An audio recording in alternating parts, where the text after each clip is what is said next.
ആഗോള രാഷ്ട്രീയത്തിൽ ഇന്ത്യ ഇപ്പോൾ ഒരു പുതിയ ചരിത്രം കുറിക്കുകയാണ്.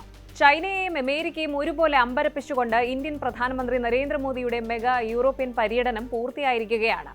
വെറും ഒരു ഡിപ്ലോമാറ്റിക് വിസിറ്റ് എന്ന് കരുതി തള്ളിക്കളയാൻ വരട്ടെ. ഈ കഴിഞ്ഞ മെയ് 15 മുതൽ 20 വരെയുള്ള കാലയളവിൽ ഇന്ത്യ സ്വന്തമാക്കിയത് എത്ര കോടിയുടെ നിക്ഷേപമാണ് എന്നറിയാമോ? ഏകദേശം $40 ബില്യൺ, അതായത് ലക്ഷക്കണക്കിന് കോടി രൂപയുടെ മെഗാ ഇൻവെസ്റ്റ്മെന്റ് കമ്മിറ്റ്മെന്റുകളാണ് മോദി ഇന്ത്യയിലേക്ക് കൊണ്ടുവന്നിരിക്കുന്നത്. അതും ഒരു കാലത്ത് ഇന്ത്യയെ അത്ര കാര്യമാക്കാതിരുന്ന യൂറോപ്യൻ യൂണിയനും നോർഡിക് രാജ്യങ്ങളും ഇന്ന് ഇന്ത്യക്ക് മുന്നിൽ ചുവപ്പ് പരവതാനി വിരിച്ച് കാത്തു നിൽക്കുന്നു.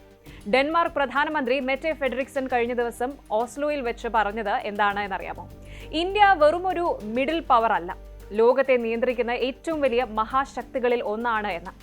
എന്താണ് ഈ പെട്ടെന്നുള്ള മാറ്റത്തിന് കാരണം? എന്തൊക്കെയാണ് ഈ സന്ദർശനത്തിലൂടെ ഇന്ത്യ നേടിയെടുത്തത്? നമുക്ക് വിശദമായിട്ട് നോക്കാം. ആദ്യം തന്നെ പറയട്ടെ, ഇതൊരു പക്ക എക്കണോമിക് ഡിപ്ലോമസി ആയിരുന്നു. ഇന്ന് ലോകം മുഴുവൻ ചൈനയ്ക്കും അമേരിക്കയ്ക്കുമേലുള്ള ഡിപ്പെൻഡൻസി അല്ലെങ്കിൽ ആ ഒരു ആശ്രയത്വം ഇത് കുറയ്ക്കാൻ ശ്രമിക്കുകയാണ്. പ്രത്യേകിച്ച് ഈ ഒരു 2026 യുദ്ധങ്ങളും അന്താരാഷ്ട്ര പ്രതിസന്ധികളും കാരണം ഗ്ലോബൽ സപ്ലൈ ചെയിൻ ആകെ തകിടം മറിഞ്ഞിരിക്കുകയാണ്. ഇവിടെയാണ് ഇന്ത്യയും യൂറോപ്പും തമ്മിലുള്ള പുതിയ കൂട്ടുകെട്ടിന്റെ ഒരു പ്രസക്തി വരുന്നത്.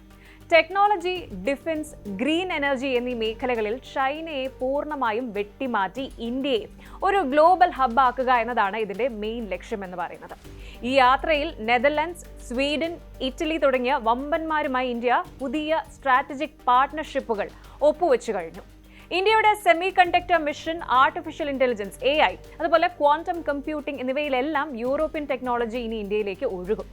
ഡിഫൻസ് മേഖലയിൽ പ്രത്യേകിച്ച് അത്യാധുനിക യുദ്ധവിമാനങ്ങളുടെയും ടെക്നോളജിയുടെയും കൈമാറ്റത്തിന് സ്വീഡനും ഇറ്റലിയും സമ്മതിച്ചു കഴിഞ്ഞു. ചൈനയ്ക്ക് ഇതൊരു വലിയ തിരിച്ചടിയാണ് എന്നതിൽ യാതൊരു സംശയവുമില്ല. ഈ യാത്രയുടെ ഏറ്റവും പ്രധാനപ്പെട്ട ഹൈലൈറ്റ് എന്താണെന്ന് വെച്ചാൽ, നോർവേയുടെ തലസ്ഥാനമായ ഓസ്ലോയിൽ നടന്ന 3rd ഇന്ത്യ നോർഡിക് സമ്മിറ്റ് ആണ്. Denmark, Finland, Iceland, Norway, Sweden എന്നീ 5 വടക്കൻ യൂറോപ്യൻ രാജ്യങ്ങളാണ് ഈ നോർഡിക് ബ്ലോക്കിലുള്ളത്. ഓരോന്നോരോന്നായിട്ട് നോക്കിക്കഴിഞ്ഞാൽ ഈ ഒരു ബ്ലോക്കിലുള്ള ഈ രാജ്യങ്ങൾ ചെറിയ ചെറിയ രാജ്യങ്ങളാണെങ്കിലും ഇന്നൊവേഷനിലും കാശിന്റെ കാര്യത്തിലും ഇവരെ തോൽപ്പിക്കാൻ ലോകത്ത് വേറെ ആളില്ല. ഏതാണ്ട് 43 വർഷങ്ങൾക്ക് ശേഷമാണ് ഒരു ഇന്ത്യൻ പ്രധാനമന്ത്രി നോർവേ സന്ദർശിക്കുന്നത്. ഇതിനു മുൻപ് 1983 ഇന്ദിരാഗാന്ധിയാണ് അവിടെ പോയത്. ഇത്തവണ ഇന്ത്യയും ഈ 5 രാജ്യങ്ങളും ചേർന്ന് ഒരു ചരിത്രപരമായ പ്രഖ്യാപനം നടത്തിയിട്ടുണ്ട്: green technology and innovation strategic partnership. എന്താണ് ഇതുകൊണ്ട് ഉദ്ദേശിക്കുന്നത്? നോർഡിക് രാജ്യങ്ങളുടെ കയ്യിൽ ലോകോത്തര എൻവയോൺമെന്റൽ ആൻഡ് സസ്റ്റൈനബിലിറ്റി ടെക്നോളജി ഉണ്ട്. ഇന്ത്യയുടെ കയ്യിലാവട്ടെ ഇത് നടപ്പിലാക്കാൻ പറ്റിയ വമ്പൻ മാർക്കറ്റും സ്കെയിലുമുണ്ട്. ഈ 2 കാര്യങ്ങളും ഒത്തുചേരുമ്പോൾ ഉണ്ടാകുന്ന ഇമ്പാക്ട് ആലോചിച്ചു നോക്കൂ. കണക്കുകൾ പ്രകാരം കഴിഞ്ഞ 10 വർഷത്തിനിടയിൽ ഇന്ത്യയും നോർഡിക് രാജ്യങ്ങളും തമ്മിലുള്ള വ്യാപാരം 4 ഇരട്ടിയായി വർദ്ധിച്ചു. ഇൻവെസ്റ്റ്മെന്റിൽ 200% വളർച്ചയാണ് ഉണ്ടായിട്ടുള്ളത്. ഇതിനൊക്കെ പുറമെയാണ് കഴിഞ്ഞ വർഷം ഒപ്പുവെച്ച ഇന്ത്യ EFTA കരാർ വഴി അടുത്ത 15 വർഷത്തിനുള്ളിൽ $100 ബില്യൺ നിക്ഷേപം ഈ രാജ്യങ്ങളിൽ നിന്ന് ഇന്ത്യ ഉറപ്പാക്കിയിരിക്കുന്നത്. ഇതെല്ലാം ഇന്ത്യയിലെ യുവാക്കൾക്ക് ലക്ഷക്കണക്കിന് പുതിയ തൊഴിലവസരങ്ങളാണ് സൃഷ്ടിക്കാൻ പോകുന്നത്. ഈ സഖ്യത്തിൽ ഓരോ നോർഡിക് രാജ്യത്തിനും ഇന്ത്യയുമായി കൃത്യമായ ബിസിനസ് പ്ലാനുകളുണ്ട്. അത് പ്രധാനമന്ത്രി മോദി തന്നെ കൃത്യമായി വ്യക്തമാക്കിയിട്ടുണ്ട്. ഒന്നാമത്തേത് ഐസ്ലൻഡ് ആണ്. ജിയോ തെർമൽ എനർജിയിലും ഫിഷറീസിലുമുള്ള അവരുടെ വൈദഗ്ധ്യം ഇന്ത്യക്ക് നൽകും. 2 നോർവേ, ബ്ലൂ ഇക്കണോമി, അതായത് സമുദ്ര വിഭവങ്ങളുടെ വികസനം, പിന്നെ ആർട്ടിക് റിസർച്ച് എന്നിവയിൽ പങ്കാളിയാകും. 3ാമത് സ്വീഡൻ, അഡ്വാൻസ്ഡ് മാനുഫാക്ചറിംഗ്, ഡിഫൻസ് മേഖലകളിൽ വൻ നിക്ഷേപം നടത്തും. സ്വീഡന്റെ ഏറ്റവും ഉയർന്ന സിവിലിയൻ ബഹുമതിയായ royal order of the polar star നൽകിയാണ് അവർ മോദിയെ ആദരിച്ചത്. ഇനി 4ാമത്തേത് ഫിൻലൻഡ് ആണ്. Telecommunication, 5G, 6G technology, digital governance എന്നിവയിൽ ഇന്ത്യയെ സഹായിക്കും. ഈ വരുന്ന സെപ്റ്റംബറിൽ ഗുജറാത്തിലെ ഗാന്ധിനഗറിൽ വെച്ച് ഇന്ത്യയും ഫിൻലൻഡും സംയുക്തമായി വേൾഡ് സർക്കുലർ ഇക്കണോമി ഫോറം നടത്താൻ പോവുകയാണ്.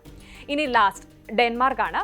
സൈബർ സെക്യൂരിറ്റി, ഹെൽത്ത് ടെക്നോളജി എന്നിവയിലാണ് ഇന്ത്യയുടെ പാർട്ണർ ആകുന്നത്. ഇത്രയും വലിയൊരു നീക്കത്തിന് പിന്നിൽ ശരിക്കും മറ്റൊരു അടിയന്തര കാരണം കൂടിയുണ്ട്. ഈ 2026 തുടക്കത്തിൽ മിഡിൽ ഈസ്റ്റിലുണ്ടായ യുദ്ധപ്രതിസന്ധികൾ കാരണം സ്ട്രെയിറ്റ് ഓഫ് ഹോർമുസ് വഴിയുള്ള കപ്പൽ ഗതാഗതം തടസ്സപ്പെടുകയും ആഗോളതലത്തിൽ ക്രൂഡ് ഓയിൽ വില കുതിച്ചുയരുകയും ചെയ്തു. ഇത് ഇന്ത്യയെ പോലെ ഒരു രാജ്യത്തിന്റെ എനർജി സെക്യൂരിറ്റിക്ക് വലിയ ഭീഷണിയാണ്.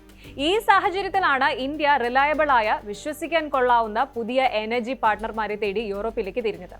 ഗ്രീൻ ഹൈഡ്രജൻ, റിന്യൂവബിൾ എനർജി എന്നിവയിലൂടെ ഇന്ത്യയെ സ്വയം പര്യാപ്തമാക്കാൻ ഈ ഒരു നോർഡിക് രാജ്യങ്ങൾക്ക് സാധിക്കും. അതോടൊപ്പം UAEയിൽ നിന്ന് $5 ബില്യൺ പുതിയ ഇൻവെസ്റ്റ്മെന്റും സ്ട്രാറ്റജിക് പെട്രോളിയം റിസർവുകളും ഇന്ത്യ ഈ യാത്രയിൽ ഉറപ്പാക്കിയിട്ടുണ്ട്.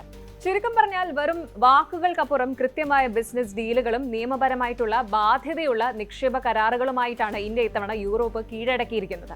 ഗ്ലോബൽ സൗത്തിന്റെ അല്ലെങ്കിൽ വികസ്വര രാജ്യങ്ങളുടെ ശബ്ദമായിട്ട് നിന്നുകൊണ്ട് തന്നെ ലോകത്തെ ഏറ്റവും വികസിത രാജ്യങ്ങളുമായിട്ട് തുല്യ ശക്തിയായി ഡീൽ ഉറപ്പിക്കാൻ ഇന്ന് ഇന്ത്യക്ക് കഴിവുണ്ട്.